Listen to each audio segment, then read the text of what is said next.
On today's Minute of the Apes, it only takes 10 minutes for Todd to let Richard into the Zoom chat. Take your sticky paws off, you damn dirty ape! Exercise would an ape make a human down. It talks. With a divine bound. We are determined to know what the apes want. War or peace? The only good human is a dead human! And if it is man's destiny one day to be dominated, then, oh, please, God, let him be dominated by such as you.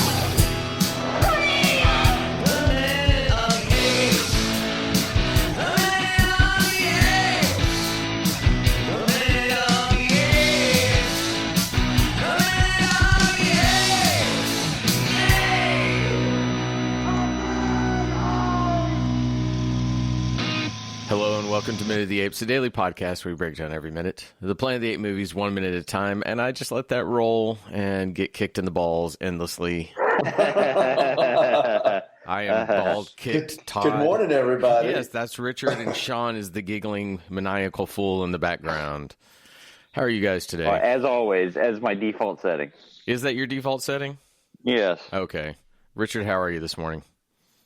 I'm doing good. I've got Caesar to my left, your screen right.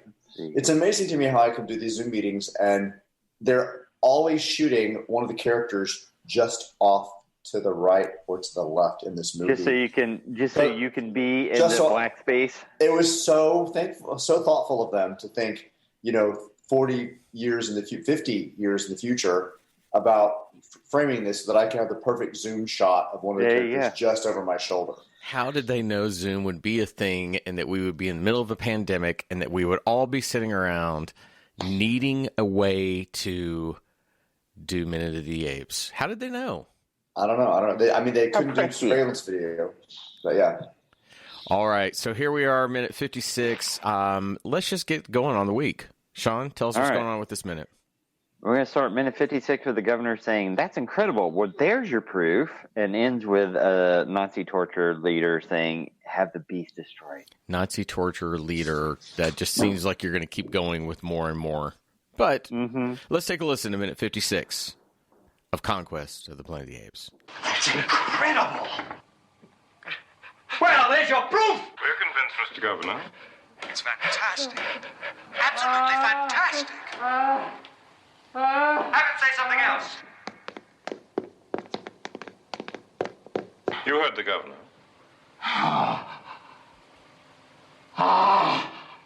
Answer!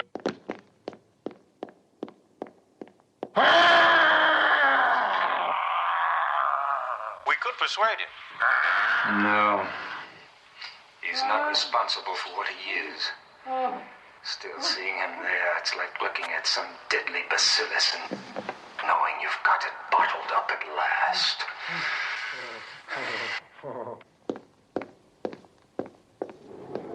Is that all, sir? Not quite. I have an authorization here from the governor to have this beast destroyed. As of minute 56, we have a courtyard worth of gorillas, chimpanzees, orangutans, imported apes, Caesar, a planet's worth of humans, and still no Armando coming back. All right, so here we are back in the torture room. We are in our odd shifting blue light. It's the no cage. Remember, this is the no cage. Yes. That's what this is called. Yes, the no cage. No cage. So we get shots of McDonald's reaction this time around as he watches He watches Caesar being tortured. The Caesar teaser? Yes. I watched it a couple of times just watching his expression. I'm not saying what he does as an actor is bad, but you could really read about 60 different things into his expression as he watched him. What are we supposed to be getting from McDonald at this point? All right, well, do you really want to know? Yes, I do. If you have it in the script, I would love to know what Dane tells us we're getting. All right, so our last minute ended with Caesar saying, "Have pity." Yeah. We're supposed to then but we get a shout of elation goes up from the men in the cage. We then get a close on McDonald in which he gives a sharp nod to Caesar. Caesar gasps in relief, having seen it. And then the next minute unfolds, and we won't find out what the nod was meant to be until, 2 days from now? Yeah. Well, there's no relationship between McDonald and Caesar in the movie, so there should be no, nod and friendship and, hey, just There will be suck it up for another minute and you'll be fine. There'll be a moment in either tomorrow or Wednesday when Caesar knowingly looks at the panel. And because they didn't film this McDonald nod, we don't know why Caesar is looking at the panel. We'll talk about it tomorrow or Wednesday. Right. But for right now, there was supposed to be an acknowledgement from McDonald when Caesar says "have pity," which would suggest that Caesar's "have pity" was meant to McDonald to help him. Yeah, but they have not built any sort of relationship. We've only seen Caesar working in the control center with him, not for him or anything in any relationship, and then walking in the hallway. That's the relationship they've had. Well, there's a theory of film that leaves it that when we see different characters reacting and acting, that it's us as an active participant within the film that are implying our thoughts upon that character. So the whole point being, McDonald's not really giving anything. I'm saying what I would do in that situation when I watch his nod, and I just kept watching the weird. And I know it's not a nod at this point.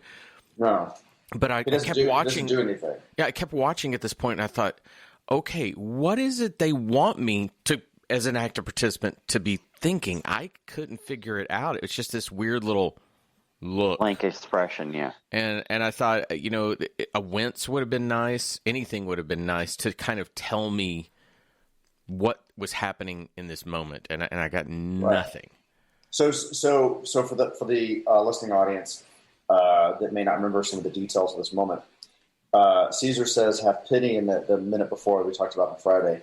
Then Brett kind of shouts and kind of excited.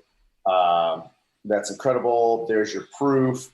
We get a tight on McDonald, who actually has his mouth slightly open, brings it back together. Then his eyes kind of slowly move over to the side, indicating that his body is about to walk. And then we see him walk out of the control room. He doesn't walk with any speed. He doesn't seem to have any amount of disgust. He doesn't seem to have any type of reaction. The script says that there was supposed to be a nod between him and Caesar at that moment, as if he's about to go give Caesar pity. But otherwise, if you're just watching the scene, you don't get it. You just see Breck walk out of the room. Yeah. And there's no panic. There's no whatever. It says McDonald looks away, apparently sickened. Breck turns toward him in triumph. He goes, "Well, there's your proof," I guess is what's supposed to motivate Breck to walk off. But we really didn't even get much of that. Breck just kind of walks away from the scene. It looks more like he's kind of creeping out than anything else, because Breck has completely forgotten that McDonald's there. He then kind of starts talking back to the control room again, we could say something. Have a talk again, Daddy. Kind of, yeah. That was a little... Make it dance, Mother. Colt goes, "We're convinced, Mr. Governor." And he goes, "It's fantastic, absolutely fantastic, amazing. Make him say something else." Yeah. Mm-hmm. And then Colt commands, "You heard the governor." Yeah. Of course, we don't get anything else. We just get Caesar kind of grunting back and forth. They were doing that. We were kind of talking last week about, the control room versus the no chamber.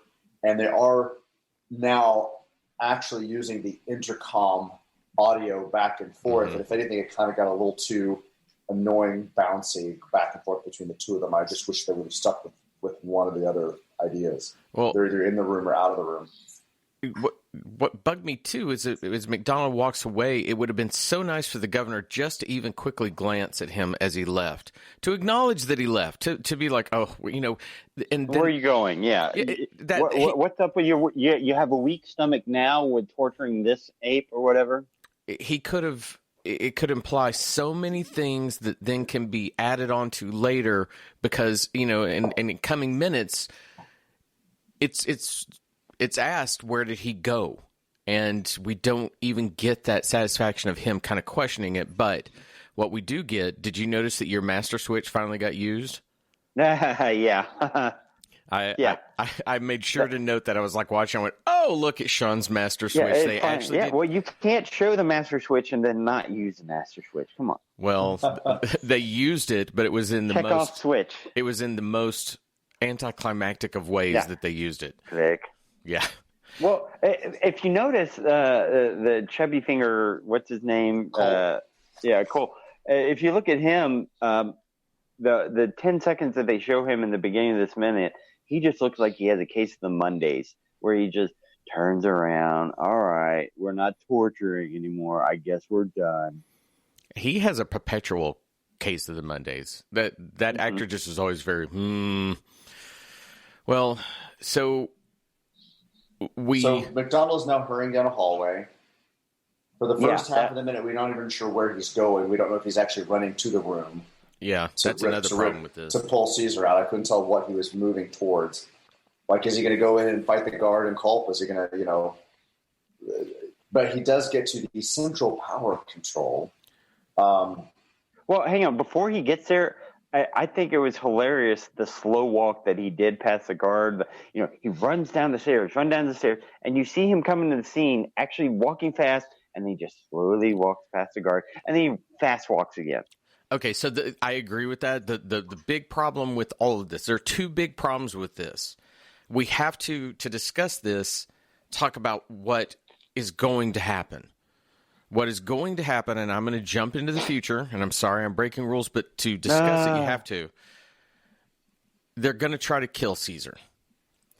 Well, that's the plan. Well, of course. How does McDonald know that? How does he know it? He leaves that room. He doesn't know it. He leaves that room. No one has said we need to take this to the next level. The next level, yeah. And he leaves, but he also has no knowledge of where that switch is to turn it off, at least according to what the film has told me at this point. Why does McDonald suddenly know how to go and find that switch and run down there and scoot past the guard and do all this? How does he know? If he gets to the central control power, so clearly he's going to do something to shut the power down. At this point, I don't know, is he shutting off the power to the facility so Caesar can escape? Yeah. Is he shutting off the panel so that he can't get electrocuted because that nod didn't happen? I mean, there's no reason to know why the two of them – I don't know what he's doing here. I was also – Breck has this moment, because Caesar does not talk when he's commanded to. He says he's not responsible for what he is, but look at him, he's like seeing a deadly bacillus and knowing he finally got it bottled up. I'm like, what? I don't know. I wanted, in the same way we wanted more from Caesar last week, saying more than just have mercy. I needed Breck to give me a giddy little speech. I needed him to be so excited about the fact that he finally got this ape to talk and just tell me why he needed him to talk, and it's so exciting, and what else can he do for us now, and that kind of stuff. The little deadly bacillus is, I guess, leading. Bacillus is kind of leading in that direction, but it doesn't go anywhere. Breck is kind of not as excited as I would wanted him to be at this moment. I agree with that. Not as joyful. I agree with that. I mean, this would have been one of those places where it would have been so nice if earlier in the movie we had seen a torture scene. Look, that sounds awful. That it would be nice if we'd seen a torture scene. But if we had seen a torture scene that McDonald's a part of and he's somehow watching it and knows that certain behavior then escalates towards that, then we would get where this is going. But it's just so sloppy that he goes off, and it's one of those – it's almost like what we had last week where there was phantom running. And why was Caesar running last week? Why was he doing that? Well, why is McDonald running this week?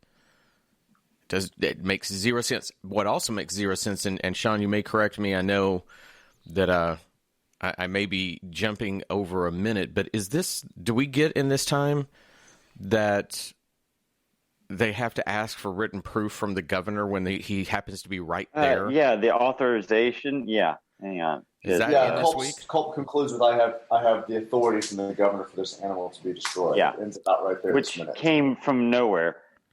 Yeah. All right, so I have something to point out, and this is a visual thing. So you're gonna, I'm showing you guys, and you're obviously not seeing it on the podcast. But all right, so Caesar